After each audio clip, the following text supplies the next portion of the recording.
في غياب اللاعب رقم 1 جماهير النادي الأهلي للإيقاف.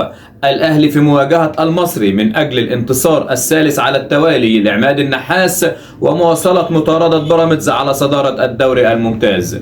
متابعا المشجع مع أحمد، الأهلي والمصري البورسعيدي اليوم الساعة 8 مساء في استاد برج العرب.